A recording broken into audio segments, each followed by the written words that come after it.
प्रिय विद्यार्थियों, बीए पाठ प्रथम भारतीय संस्कृति के तत्व पुस्तक का हम अध्ययन कर रहे हैं, जिसके अंतर्गत अभी तक हमने भारतीय संस्कृति का स्वरूप, उसका नामकरण, भारतीय संस्कृति की विशेषताएं और विदेशों की संस्कृति से भारतीय संस्कृति की तुलना तथा उस भारतीय संस्कृति का अन्य देशों की संस्कृतियों पर क्या प्रभाव पड़ा है, इस विषय में जो जानकारी थी पिछले वीडियो में हमने प्राप्त की है। आज हम भारतीय संस्कृति के विकास की जो रूपरेखा है उसके विषय में जानकारी प्राप्त करेंगे, जिसमें कि भारतीय संस्कृति का जो विकास है वह कैसे हुआ। क्या वैदिक काल से पूर्व, जो पूर्व वैदिक काल है, उस समय भारतीय संस्कृति का अस्तित्व था, या वैदिक काल से ही प्रारंभ हुआ, या वैदिकोत्तर काल में भारतीय संस्कृति का कैसा स्वरूप था, मध्यकाल में कैसा था और आधुनिक समय में क्या स्वरूप है। आज हम चर्चा करेंगे भारतीय संस्कृति के विकास की रूपरेखा के अंतर्गत। जो आज का हमारा बिंदु है वो है पूर्व वैदिक कालीन भारतीय संस्कृति। तो पूर्व वैदिक संस्कृति की आज हम चर्चा कर रहे हैं कि जो वैदिक युगों से जो वैदिक युग के काल है उसको प्रागैतिहासिक युग या वैदिक युग भी कहा जाता है। और वैदिक काल से पूर्व की जो सभ्यता और संस्कृति है उस पर जो प्रभाव डालने वाली जो वैसे कोई ऑथेंटिक जो सामग्री है वो आज तक हमें प्राप्त नहीं हुई है, किंतु जो भारतीय संस्कृति है उसका एक तरह से उसको प्रभात काल या उसका प्रारंभिक समय उसको माना जा सकता है। इसके जो ज्ञान का एकमात्र जो साधन है वो उस युग के उन मनुष्यों के द्वारा छोड़े गए औजार, हथियार और दूसरे प्रकार के अवशेष हैं, जिनसे ये पता चलता है कि उसने धीरे धीरे अपनी बुद्धि के प्रयोग से अनेकों आविष्कार किए और स्वयं को सभ्यता और संस्कृति की ओर मनुष्य ने अग्रसित किया। विद्वान उस युग की जो सामग्री खुदाई में प्राप्त हुई है उनको 4 भागों में विद्वानों ने उनको विभाजित किया है कि कुछ नंबर 1 पे हम कहेंगे पाषाण युग, दूसरे पे कहेंगे ताम्र युग, और 3rd नंबर पे कांस्य युग और 4th नंबर पर लोह युग। तो इन चारों युगों में जो पत्थर, तांबे, कांसे, लोहे का जो उपयोग है वो क्रमानुसार होता रहा है। अब हम प्रागैतिहासिक युग में भारतीय संस्कृति की चर्चा कर रहे हैं। तो एक तरह से उस समय भारतीय संस्कृति का सूत्रपात हुआ या उसका जो बीज है वो वहां से स्टार्ट हुआ और उत्तर पश्चिम भारत में एक समुन्नत सभ्यता का फिर विकास हुआ। उस काल के सबसे बड़े जो अवशेष हैं वो हैं हमारे मोहनजोदड़ो और हड़प्पा की खुदाई में प्राप्त हुए वस्तुएं।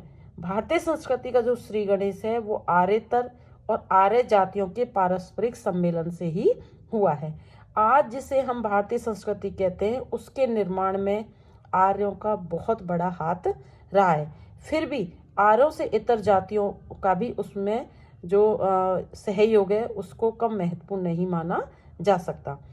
पूर्व वैदिक युग में भारतीय संस्कृति की जो धारा बह रही थी उसी में आगे चलकर ऐतिहासिक युग की जो संस्कृतियां हैं वो मिलती चली गई और इस संस्कृति में अनेकों जातियों ने अपना योगदान किया, जिसमें नीग्रो वंश, आग्नेय, निषाद, मंगोल, किरात, भूमध्य सागरीय जो द्रविड़ थे, पश्चिमी गोल सिर वाले लोग, और इस प्रकार से अनेकों जातियों का भारतीय संस्कृति के विकास में योगदान पाया गया है।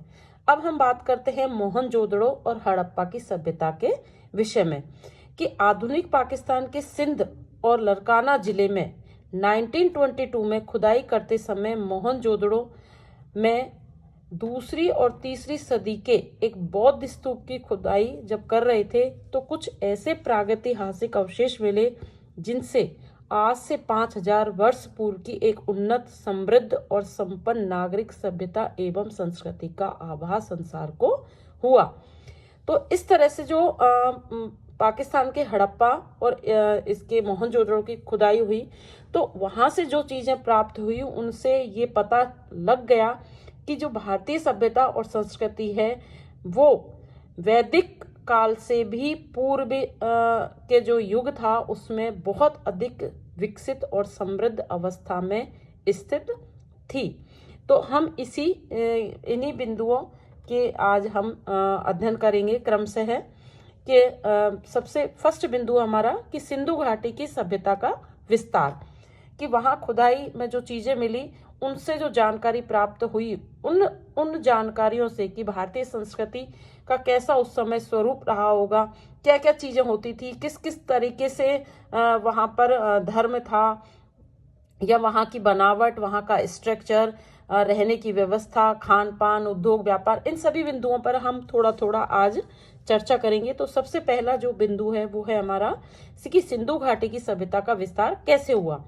तो जिन बस्तियों में इस सभ्यता के अवशेष मिले वो पश्चिम में मकरान, दक्षिण में काठियावाड़ और उत्तर में हिमालय की शिवालिक पर्वतमाला तक फैले हुए थे। इन बस्तियों के खंडर पुराने समय के एक विस्तृत और सुसंगठित साम्राज्य का आभास कराते हैं और अनेकों भागों में पाई गई जो मोहर, ईंट, बांट और जो सामग्री मिली वो सुदृढ़ एकरूपता का आभास कराते हैं कि वहाँ पर एक केंद्रीय शासन, सुदृढ़ केंद्रीय शासन ही नहीं था, अपितु मोहनजोदड़ो की सभ्यता का जो क्षेत्र है वो समूचा बलूचिस्तान, सिंधु, पंजाब और गंगा की घाटी का कुछ भाग भी था। तो एक तरह से सिंधु घाटी की सभ्यता का जो विस्तार है वो इन जगहों तक फैला हुआ था। दूसरा बिंदु है सिंधु सभ्यता के नगर और भवन कैसे थे। खुदाई में जब अवशेष मिले तो उनसे पता लगा कि कैसे उस समय के नगर और भवन थे। तो सिंधु सभ्यता के पहले नगर के खंडर 1 वर्ग मील में पाए गए और ये नगर कैसे थे, सुनिश्चित योजना के अनुसार निर्मित थे। सभी सड़कें बिल्कुल सीधी बनी हुई हैं, एक दूसरे के समकोण को काटती हैं और नगर को वर्गाकार और आयताकार खंडों में बांटती हैं। वहां पर स्नानागार, बड़े हॉल, संघीय भवन, ऐसे स्ट्रक्चर भी खुदाई में मिले हैं जिनसे ये पता चलता है कि सिंधु सभ्यता के जो नगर थे वो पूरी तरह विकसित और सुव्यवस्थित अवस्था में वहां पर बने हुए थे। कुछ ऐसे जगह भी मिली है जिनसे पता चलता है कि वहाँ सार्वजनिक तालाब थे और एक जिसको टाउन हॉल कहते थे, सामूहिक कार्यों के लिए एक ऐसा भवन या ऐसा हॉल भी मिला जो खम्भों पर टिका हुआ था। तो इस तरह की वहाँ के नगर और भवन का स्ट्रक्चर बना था उस समय। सिंधु और हड़प्पा की खुदाई से ऐसा जो अवशेष प्राप्त हुए उनसे ऐसा प्रतीत होता है। नाली, थर्ड पॉइंट हमारा नाली की व्यवस्था, कि उस सभ्यता और संस्कृति में जो बस्ती थी उनका कैसा अरेंजमेंट था।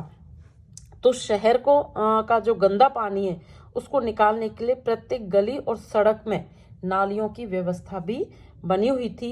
ये प्राय ईंटों से ढकी रहती थी। जो नालियाँ वहाँ मिली हैं वो ईंटों से ढकी हुई थी। छोटी नाली बड़ी नालियों से मिलकर सारा जो पानी है वो नहरों में पहुंचा देती थी।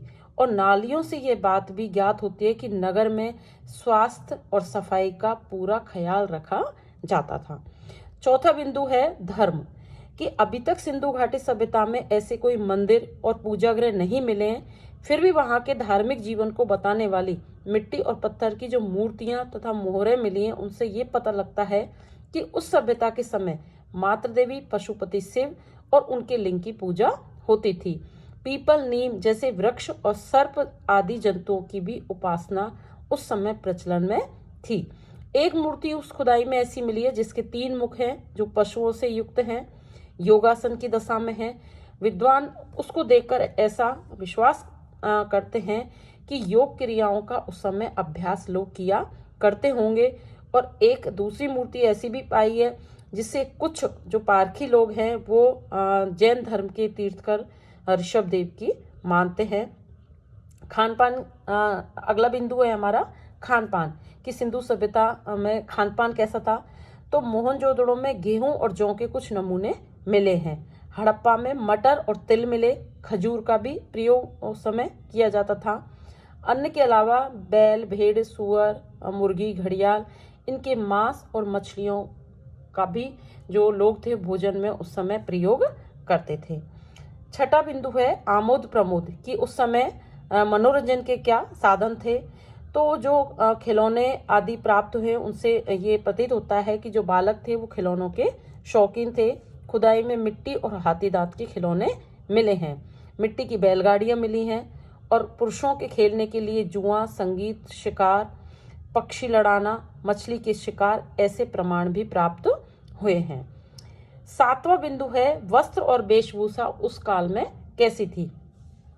तो सूती कपड़ों का प्रयोग वहां की विशेषता थी। अधिकांश जो मूर्तियां हैं वो कोपी या छोटा लहंगा धारण किए हुए थी। सूत काटने की चरखी में लगाने की गिट्टियां भी प्राप्त हुई है। इससे ये पता चलता है कि कपास की उस समय खेती होती थी, और कुछ कपड़े सिले होते थे, पर ज्यादातर बिना सिले वस्त्र का ही उपयोग किया जाता था। आठवां बिंदु है केश विन्यास, कि लोगों के जो बाल वगैरह हैं उनको वो किस प्रकार से रखते थे। तो पुरुष लंबे बाल रखते थे, बीच में मध्य में मांग निकालते थे, और बालों को एक फीते से बांध कर रखते थे या फिर उनका जूड़ा बनाते थे। पुरुष छोटी या छटाई हुई दाढ़ी रखते थे, और स्त्रियां प्राय अपनी बेणी चोटी बांधती थी या फिर जूड़े का उस समय रिवाज था। नवा बिंदु है आभूषण, कि आभूषण कैसे थे। भारतवर्ष में ये आप आज भी आप लोग महसूस करते होंगे कि आभूषणों का जो शौक है वो प्राचीन काल से ही भारतीय संस्कृति में रहा है और चला आ रहा है। सिंधु घाटी सभ्यता काल के स्त्री पुरुष भी अनेकों प्रकार के भांति भांति के आभूषण धारण करते थे। जो पैसे वाले लोग थे, धनी लोग, वो सोने चांदी मणियों के पहनते थे, और जो निर्धन होते थे वो कांसा, तांबा, हाथी दांत इनके आभूषण पहनते थे। तो खुदाई में जो गहने प्राप्त हुए हैं उनमें हार, कंगन, अंगूठी, कर्णफूल ये प्राप्त हुए हैं, और उनका चलन आज भी हमारे यहाँ बना हुआ है। आभूषणों की जो बनावट है उस समय के लोगों की कला में जो प्रवीणता है उसको भी द्योतित करती है। 10वां बिंदु है कला और कौशल, कि उस समय सभ्यता की कलाओं में मिट्टी के जो बर्तन हैं, प्रस्तर की मूर्तियां, मोहरें और जेवरों के नमूने मिले हैं। मिट्टी के बर्तनों पर चमकीला लेप लगाया जाता था। इस प्रकार मूर्तियां सेलकड़ी के पत्थर की बनती थी, और उन पर विभिन्न प्रकार के बैल, बाघ, भैंस इनके जो चित्र थे वो बने हुए थे। 11वां बिंदु है उद्योग धंधे और व्यापार कैसा था उस समय, कि सिंधु सभ्यता में सबसे बड़ा जो उद्योग था वो खेती था। आटा पीसने की उखल नुमा चक्कियां खुदाई में प्राप्त हुई हैं, जिनसे पता लगता है कि पिसाई का जो उद्योग है वो प्रचलित था। इसके अलावा कताई बुनाई भी वहाँ विशिष्ट उद्योग था, और यही सिंधु सभ्यता और हड़प्पा इनके समृद्धि का कारण था। जो व्यापारी थे वो भारत के विभिन्न प्रांतों से और विदेशों से व्यापारिक चीजें मांगते थे। मकानों की छतों में हिमालय के होने वाले देवदार के वृक्षों की लकड़ियां मिली है। वहीं कश्मीर से हिरण के सींग, हिमालय से शिलाजीत मंगवाया जाता था। तो इस प्रकार से जो लोग थे वो दूसरे देशों के साथ भी व्यापार करते थे।